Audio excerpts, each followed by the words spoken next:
कानी बहू। किशोरी लाल जी के बेटे राघव की शादी की बात जगह जगह चल रही थी, लेकिन किशोरी लाल जी को कोई लड़की पसंद ही नहीं आती थी। और उसकी एक ही वजह थी, किशोरी लाल जी का लालची होना। उनको लड़की वालों से मोटा दहेज चाहिए था और इसी चक्कर में एक दिन वो एक बहुत पैसे वाले के घर अपने बेटे का रिश्ता लेकर पहुंचे। उस आदमी का नाम था ओम प्रकाश। देखिए किशोरी लाल जी, मेरी एक ही बेटी है और मेरी सारी संपत्ति जायदाद सब कुछ मेरी बेटी नैना का ही है। पापा, नाम से लगता है बहुत खूबसूरत होगी। कितना अच्छा नाम है ना, नैना। ओ, वैसे बात तो सही है आपकी। अब इतना पैसा है, ज़मीन जायदाद है, इकलौती बेटी, आप भी क्या करेंगे? सब कुछ उसे ही देंगे ना। बिल्कुल ठीक पहचाना आपने। बस बेटी की शादी और सारी जायदाद उसके नाम। पापा, बिना देखे हाँ कर दीजिए ना। इतना अच्छा रिश्ता फिर कहाँ मिलेगा? माला माल हो जाएंगे हम। मैं अपनी बेटी को बुलाता हूँ। अरे नहीं नहीं नहीं नहीं, आपकी बेटी का नाम नैना है, सुनकर ही लगता है बहुत सुंदर होगी। रहने दीजिए अंकल, मैं तो आपकी बेटी के नाम से ही इतना खुश हो गया हूँ कि उसे बिना देखे शादी करने को तैयार हूँ। अब तो मैं उसका चेहरा सीधे शादी के बाद ही देखूंगा। और इस तरह राघव नैना का चेहरा नहीं देखता और उससे शादी कर लेता है। शादी के बाद अपनी सुहाग रात पर जब राघव नैना का घूंघट उठाकर देखता है तो नैना की आंखें बंद थी। कितनी खूबसूरत हो तुम नैना, जरा अपनी आंखें खोलकर मेरी तरफ देखो तो सही।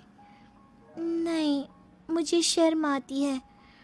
अरे, मैंने तुम्हें शादी से पहले भी नहीं देखा, और अब अगर तुम आंखें खोलकर मुझे देखोगी भी नहीं तो मुझे अच्छा कैसे लगेगा? इससे पहले कि नैना अपनी आंखें खोलकर राघव की तरफ देखती, अचानक से लाइट चली गई और राघव नैना को पूरी तरह से देख भी नहीं पाया। अगली सुबह नैना राघव के लिए नाश्ता बनाकर लेकर आई। अरे ये क्या, आधा पराठा सेका हुआ है और आधा बिल्कुल कच्चा। ये तुमने क्या किया नैना? बहू, तुमने क्या आधा पराठा तवे से नीचे लटका कर रखा था, जो आधा सेका है और आधा कच्चा? मुझे जितना दिखेगा उतना ही तो सीखूंगी ना पापा जी। जहाँ जहाँ मुझे नजर आ रहा था वहाँ मैंने सीख लिया, जहाँ जहाँ नहीं दिखा वहाँ कच्चा रह गया होगा। इसका क्या मतलब है? ये कैसा मजाक कर रही है तुम? अरे बहू, तुमने इतना लंबा घूंघट क्यों लगाया हुआ है? देखो, हमारे घर में बहुओं को बेटी की तरह रखा जाता है, और फिर तुम तो इतना सारा माल लेकर आई हो। देखो, ये घूंघट डाल कर रखने की कोई ज़रूरत नहीं है। हाँ नैना, पापा जी ठीक कह रहे हैं, तुम तो आराम से रहो, अपना ही घर समझो। नैना अचानक से अपना घूंघट उठा लेती है। अरे ये क्या पापा, नैना की तो एक आंख फूटी हुई है। नाम से नैना, लेकिन ये तो कानी बहू निकली। मेरे साथ धोखा हुआ है, धोखा। बिना दिखाए अपनी कानी लड़की मेरे संग ब्याह दी।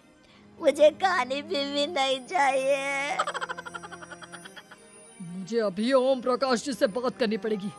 आखिर उन्होंने मेरे साथ ऐसा किया क्यों? अरे, आप लोगों ने ही तो पापा से कहा था कि आप लोग शादी से पहले मुझे देखना नहीं चाहते। अब मेरे पापा पर क्यों इल्जाम लगा रहे हैं? अरे लेकिन उन्हें बताना तो चाहिए था ना कि तुम कानी हो, एक आंख से तुम्हें दिखाई नहीं देता। किशोरी लाल और राघव नाराज होकर ओम प्रकाश को अपने घर बुलाते हैं। पापा जी, ये आपने क्या किया? शादी से पहले बताया क्यों नहीं कि नैना की आंखों में परेशानी है? अरे, आप ही ने तो लड़की देखने से मना कर दिया था। और लेकिन आप बता तो सकते थे। आपको तो हमारी बेटी की प्रॉपर्टी चाहिए थी, वो भी पूरी की पूरी। अब क्या हुआ अगर उसे आधा दिखाई देता है? प्रॉपर्टी तो आपको पूरी मिल गई ना। अरे ये क्या बात हुई? मेरी शादी प्रॉपर्टी से नहीं, आपकी बेटी से हुई है। अब ये तो पहले सोचना चाहिए था, तब तो मेरी प्रॉपर्टी देखकर तुम्हारी जुबान लप लपा रही थी। लेकिन मैं कानी लड़की को अपनी बीवी बनाकर नहीं रख सकता। पापा, कुछ करिए ना आप। हाँ, करता हूँ। देखिए ओम प्रकाश जी, आप हमारे साथ ऐसा नहीं कर सकते। और तुम देखो, अगर तुमने मेरी बेटी से शादी तोड़ी ना, तो जो भी प्रॉपर्टी मैंने तुम्हें दी है वो तो पूरी की पूरी वापस ले ही लूंगा, और आधी प्रॉपर्टी तुम्हारी भी लूंगा। अरे मेरी आधी प्रॉपर्टी भला क्यों लेंगे आप? इसलिए क्योंकि मेरी बेटी को आधा नजर आता है और उसकी नजर अभी तक तुम्हारी आधी जायदाद पर ही पड़ी है। अब तुम उसे घर से निकालोगे तो कुछ तो लेकर जाएगी ना।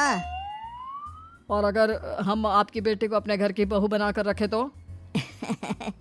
तो तुम्हारी पूरी प्रॉपर्टी तुम्हारी ही रहेगी और जो मैंने तुम्हें दिया है ना उसमें से बस मैं आधा लेकर जाऊंगा।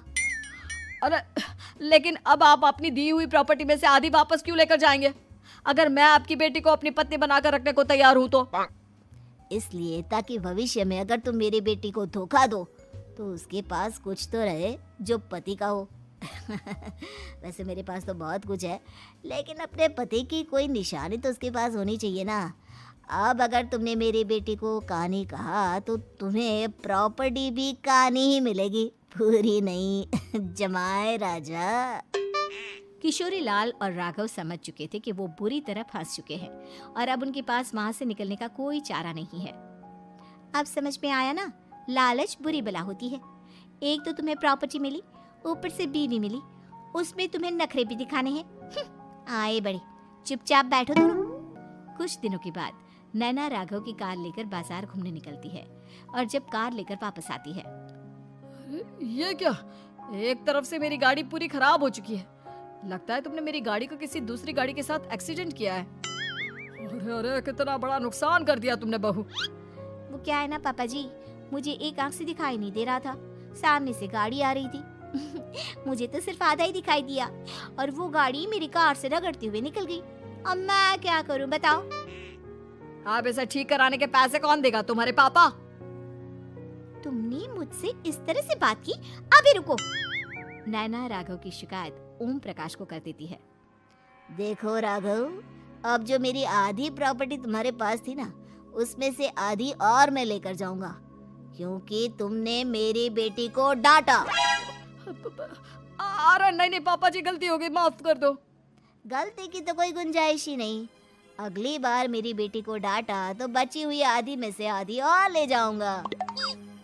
लालच के चक्कर में हम दोनों ने बहुत बड़ी गलती कर दी बेटा। एक तो तुम्हें कानी बहू मिली और ऊपर से जो माल मिला वो भी काना। इस तरह राघव की हर एक गलती पर ओम प्रकाश उसकी प्रॉपर्टी का आधा आधा हिस्सा लेकर अपना सारा माल वापस ले गया और राघव को कानी बीवी से काम चलाना पड़ा। भाई लालच वाकई में बुरी बला है।